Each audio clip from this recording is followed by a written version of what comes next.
Salut à tous, aujourd'hui on va faire une expérience vraiment sympa, on va se servir de l'induction pour chauffer des pièces métalliques.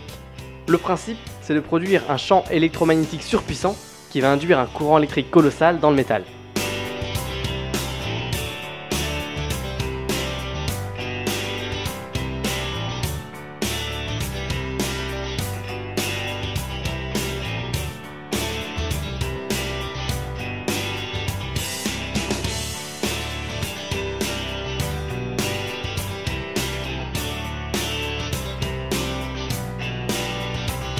Pour commencer, on va repousser les limites de notre four à induction et à notre habitude, on va vous expliquer précisément comment ça fonctionne.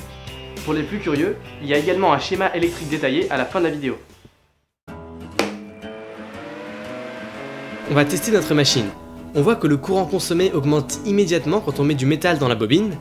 Toute cette énergie se transforme en chaleur. Premier test, on va chauffer un gros tournevis. Et voilà. En quelques secondes, il est déjà rouge de chaleur. On va tenter plus gros avec un poids de 50 grammes. On le met au cœur de la bobine et on essaye de maintenir le courant à 15 A, ce qui fait une puissance de 360 watts. En moins d'une minute, il rougit et il chauffe jusqu'à 800 degrés.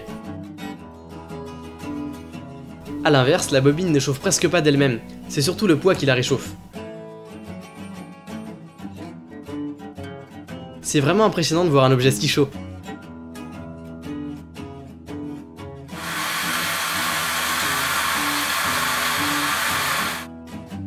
Bon, faut avouer que le reste a quand même été bien amoché.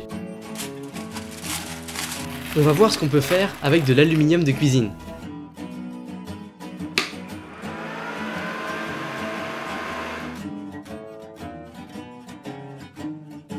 Les zones les plus fines deviennent incandescentes et finissent même par émettre une lumière blanche très intense.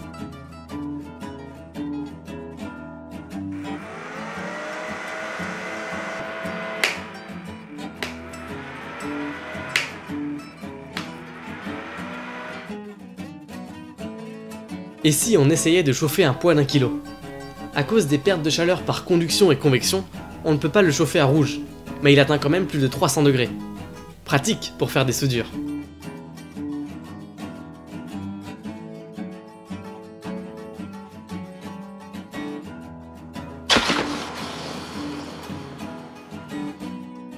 Mieux encore, on met un taille-crayon en aluminium dans le four. Ce métal a une température de fusion de seulement 660 degrés. On peut donc s'attendre à une réaction assez remarquable. Il a pas l'air d'apprécier.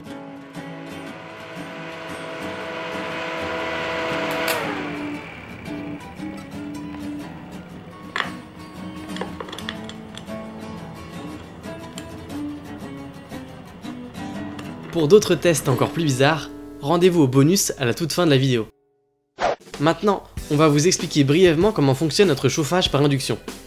Tout d'abord, il faut un système qui transforme le courant continu de l'alimentation en un courant sinusoïdal d'une fréquence d'environ 100 kHz. On utilise pour ça un montage simple et efficace que l'on vous présentera plus en détail dans une prochaine vidéo. Mais qu'est-ce qui se passe au niveau de la bobine? Elle produit un champ électromagnétique qui, à la manière d'un transformateur, peut être reçu par une seconde bobine qui va à nouveau le transformer en électricité. La puissance émise est si grande qu'une bobine d'un seul tour produit une tension suffisante pour allumer une ampoule. Le courant reproduit est très important, on peut même faire fondre un petit fil qui chauffe par effet Joule. On imagine bien qu'un bloc de métal plongé dans le champ, ce n'est rien d'autre qu'un fil de 1 tour en court-circuit sur lui-même.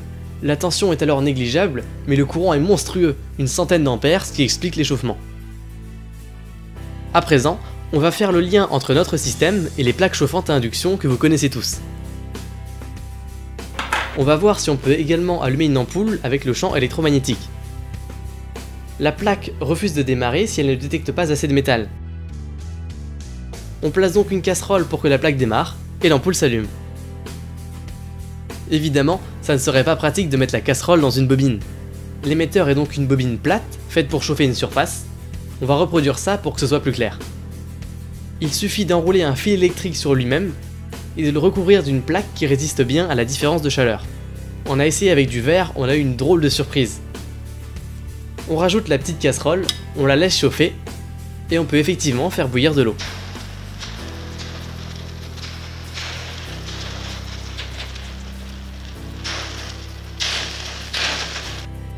Pour ceux qui veulent fabriquer un four à induction, il faut aussi l'alimentation qui va avec. Il faut travailler en très basse tension, ce qui est beaucoup moins dangereux. On va vous montrer comment on a fabriqué notre alimentation 24V 18A. On utilise deux alimentations de Xbox 360 première génération.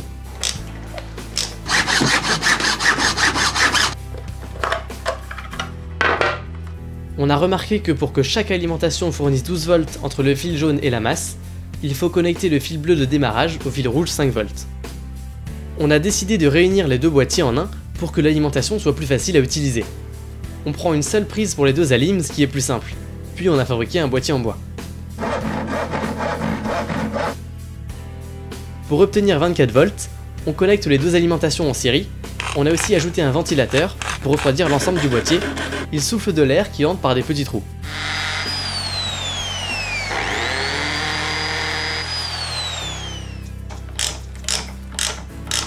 Sur le boîtier, il y a trois interrupteurs.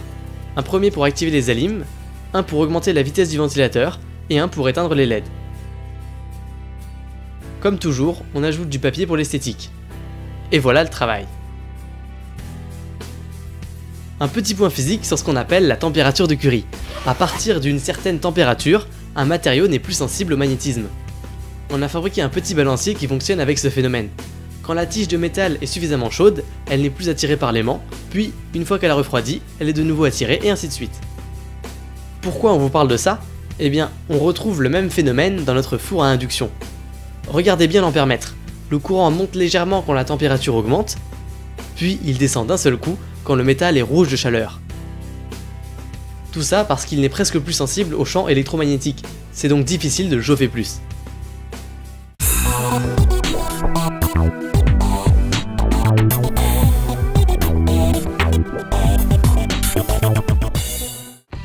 Maintenant, en bonus, on va faire des tests un peu décalés.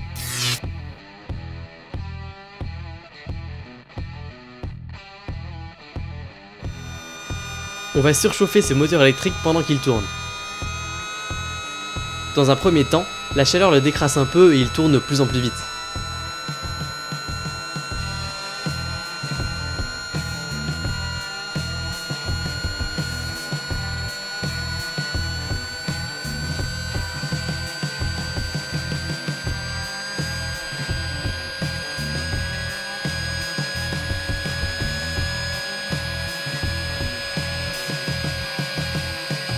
Là, il commence vraiment à avoir du mal et il largue ses tris.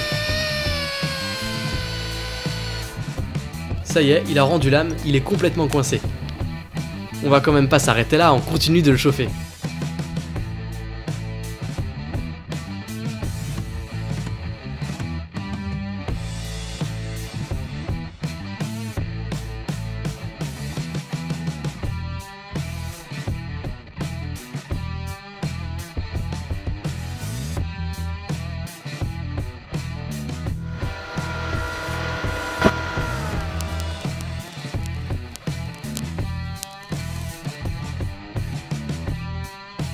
Dernier test, on va chauffer cette pauvre pile contrefaite qui n'a même pas le cinquième de la capacité annoncée dessus.